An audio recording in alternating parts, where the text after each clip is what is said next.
បាទអញ្ចឹងបាទសូមធ្វើការគោរពទៅដល់អស់លោកអ្នកដែលជា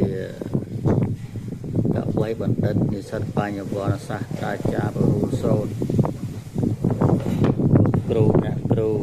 ដែលជាព្រាហ្មណ៍ច្បងដែលជាអ្នកសិក្សានៅក្បួនអត្ថវេទឬសិលសាស្ត្រនិងតម្រារឹកជ័យបាទតម្រារឹកជ័យរបស់ខ្មែរបុរាណយើងទាំងអស់គ្នាជាទីគោរពរាប់អានពីចម្ងាយពីចម្បាទអញ្ចឹងចម្បាទថ្ងៃនេះសូមដកស្រង់នៅតម្រាមើរឹកជ័យ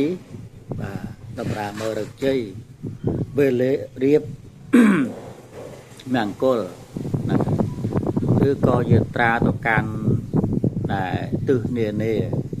ជោគល្អឬក៏ជោគអាក្រក់បាទជោគល្អឬក៏ជោគអាក្រក់អញ្ចឹងបើសិនជាបងប្អូនយើងជាអ្នកកាន់នៅព្រហ្មញ្ញសាសនាបាទឬក៏ព្រះពុទ្ធសាសនា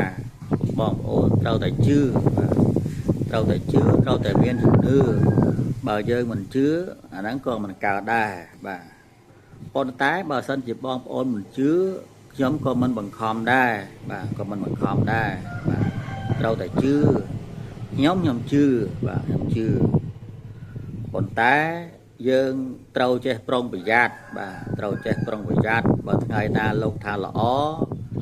យើងធ្វើដំណើរទៅប៉ុន្តែធ្វើដោយដំណើរដោយរឿយកុំបំបោល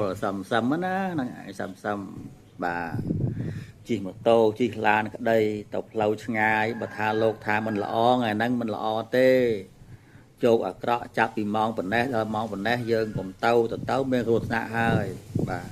អាហ្នឹងយើងកុំទៅតាមលោកថាទៅអាហ្នឹងអត់អីទេប៉ុន្តែ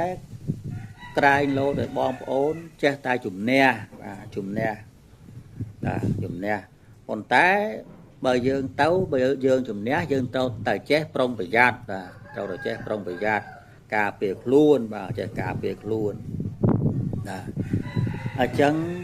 បន្តទៅទៀតបាទបន្តទៅទៀតនៅថ្ងៃ4កើតបាទថ្ងៃ4កើតធ្វើការមង្គលល្អណាស់បាទសង់ផ្ទះឬស្ដីដណ្ដឹងប្តីប្រពន្ធរកស៊ីនៅជាមួយគ្នាជាសុខសាន្តបាទជាសុខសាន្តយាត្រាទៅកាន់ខុននាងល្អមានលៀបបាទនឹងបានខាន់ខៅជារង្វាន់ប៉ុន្តែកុំទិញគោក្របីបាទកុំទិញគោក្របីមិនល្អទេចរចារឿងរ៉ាវបានការបាទចរចារឿងរ៉ាវបានការស្លៀកពាក់សម្ពត់ថ្មីល្អនឹងមានលៀបព្រោះអ្នកធំយាត្រាទៅផ្លូវគោកផ្លូវទឹកមិនល្អឃើញណាថ្ងៃ4កើតហ្នឹងណាធ្វើដំណើរទៅតាមផ្លូវទឹកផ្លូវគោកមិនល្អទេជោគល្អតាំងពីព្រឹកដល់ថ្ងៃត្រង់ចំណែកឯជោគអាក្រក់តាំងពីថ្ងៃរសៀលរហូតដល់ភ្លឺបាទអាហ្នឹងសម្រាប់ថ្ងៃ4កើតបាទថ្ងៃ4កើតអញ្ចឹងមានប៉ុណ្ណឹងទេបងប្អូនណានឹងឯងជួបគ្នាវគ្គក្រោយទៀតសូមអរគុណសូមជម្រាបលា